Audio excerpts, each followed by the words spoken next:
Hi, welcome back to my channel. Today's video is going to be slightly different, although I didn't plan for it to be. It started out very simply. I found a new set of paints, I got them, and I decided I need quite a simple drawing that I can try them out on. So the idea is, the paints are gouache, so I know you have to kind of put them down in layers. So I thought, one base layer for the base color, one kind of detailed layer, and one embellishments layer. So I'm drawing a kind of a stone doorway. I thought it would be a nice contrast to have stone against a wooden door, and a couple of steps in front of it, and the embellishments are going to be some like grass, flowers, little vines, just for a little burst of color in there as well.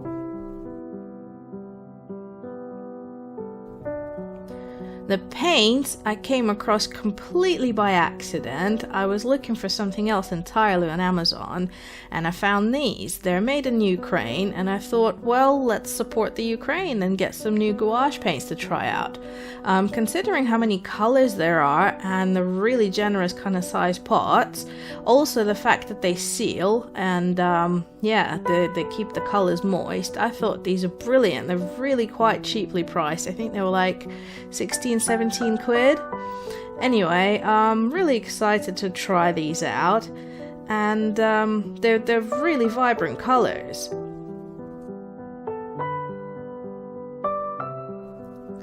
Gouache paints are meant to be very opaque, water soluble, and dry matte. And they mix, the colors mix really well. Excuse me, just spilt my water all over the place.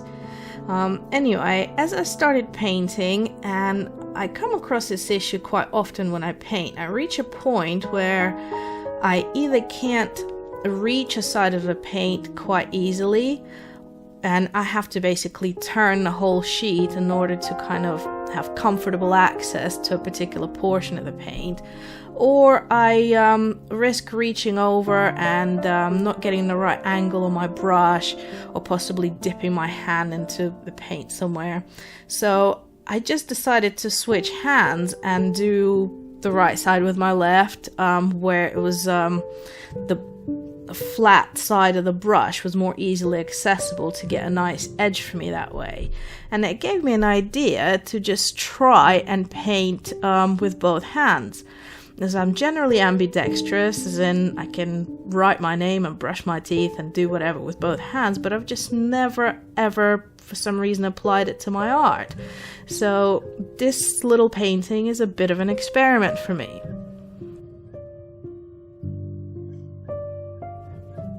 Now, as I said, this was not in any way pre-planned, it just kind of happened and I decided to go with it. Anyway, the base color's down, and now onto adding some detail.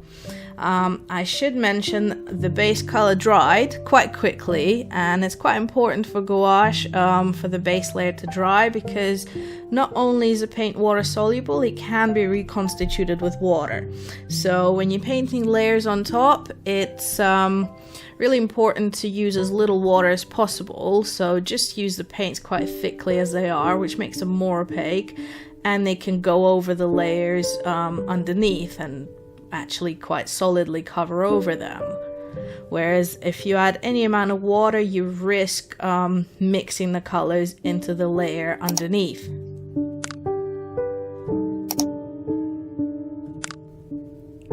So I've mixed up a slightly darker grey to outline the grey stones, and I'm swapping hands and doing the right side with my right hand and the left side with my left, so I don't have to reach over myself, and it's actually quite comfortable. I can't believe I've never tried this before. It's really cool. I'm gonna have to figure out what to do with this little stain here where I dropped my paintbrush earlier, but I think I'm gonna incorporate it into the texture of the stones, because they're never really flat, and if I add a little bit of shadows here and there, it'll make them look more natural and hide the paintbrush stain. There now, that looks like it was always meant to be there.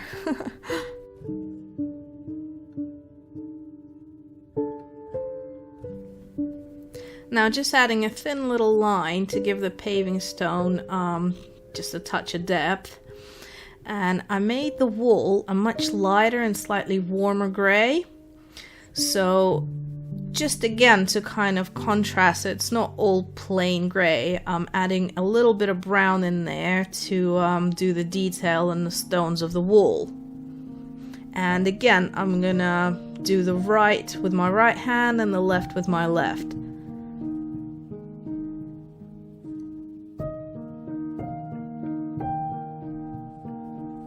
This paint is really nice. It's very smooth, almost a little bit creamy. The colors mix really well, and it's a pleasure to use.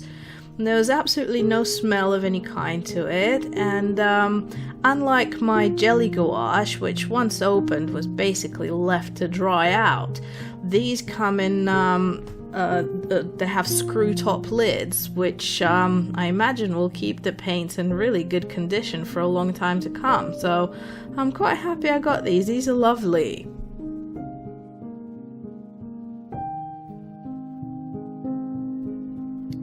The matte finish on these is also really beautiful. I haven't worked with gouache in quite a while. I think when my jelly pots that were all the rage a couple of years ago, but I think when mine dried out I just stopped using them. I still have them in a drawer somewhere because you can just add water and use them anyway. But again, when they are completely dried out like that, obviously adding water makes them a little bit less opaque and just slightly different experience to use than a wet paint.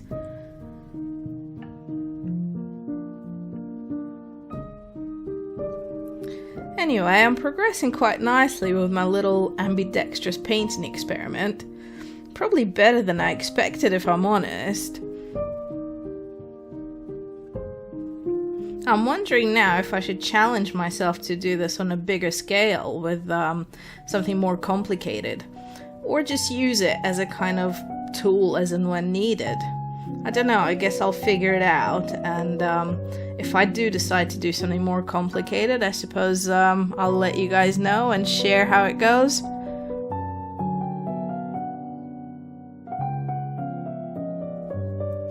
Now the details layer is complete and drying, I definitely think it needs some bright colors to liven it up. So I'm thinking grass and some dandelions, just because they have those bright yellow flowers and the little white bulbs of fluff, whatever you call them. Are they still called dandelions? Are the flowers called dandelions, or is it the puffy things that are called dandelions? I'm not sure. Anyway, that's what I'm gonna paint.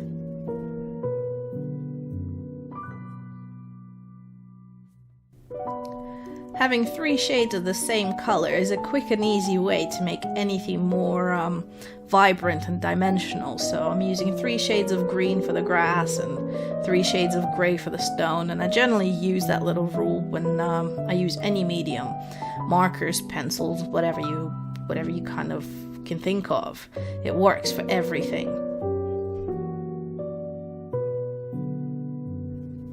And even though these little flowers are absolutely tiny and you can barely see them, just having that little pop of color really brings the grass to life, I think. In fact, I think I should probably add just a few more.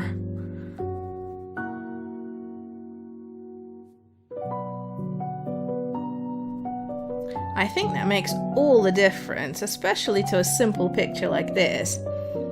But it still kind of feels like it needs a bit more color, so I'm thinking an ivy vine that kind of pleats around the archway of the door.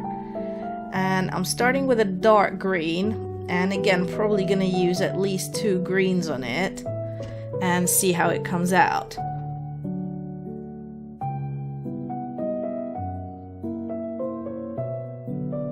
Now as I'm doing it, I'm realizing that it's very fine and I don't actually want it to stand out above the grass because I quite like how that looks.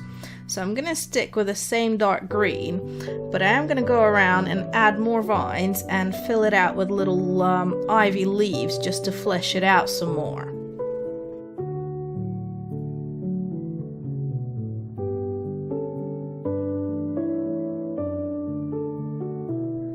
Well, thank you so much for watching and sharing in my little experiment. Please let me know in the comments if that's something that you do, or if you have another way of addressing the same kind of issue.